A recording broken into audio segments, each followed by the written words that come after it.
আমার প্রিয় বন্ধুরা, তোমরা সবাই বিচক্ষণ, বুদ্ধিমান।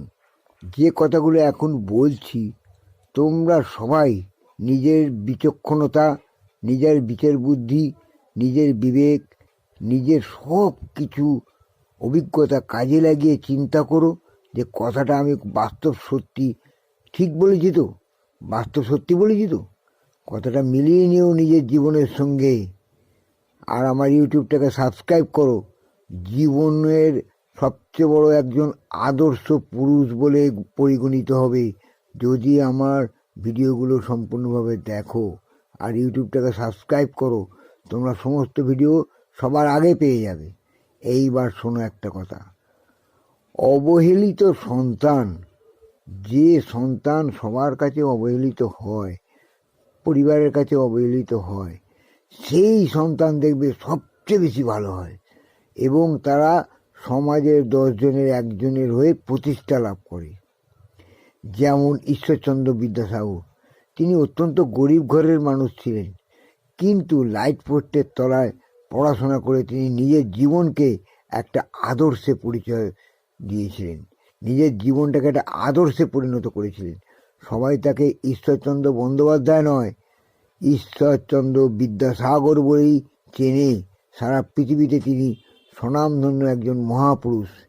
সেই রকম চেষ্টা করো, তোমরাও দেখবে অনেক বড় হবে। আর যাদের আমরা খারাপ বলি, একদম খারাপ ছেলে, তারাই দেখবে মা বাবার যত্ন নেয়, মা বাবার সেবা শুশ্রূষা করে এবং মা বাবার পাশে থাকে।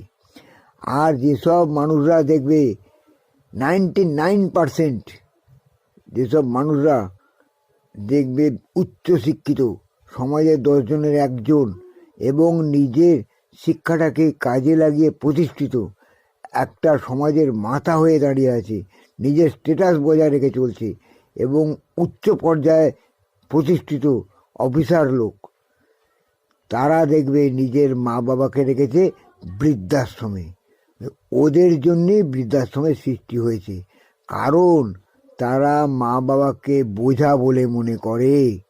সেই জন্যই তারা বৃদ্ধাশ্রমে তার নিজের মা বাবাকে রেখে দেয়।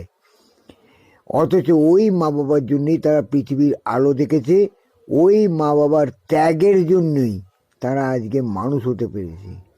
কি মানে কপাল মা বাবার! হ্যাঁ, মানুষ তো হলো না, শিক্ষিত হলেই মানুষ হয় না।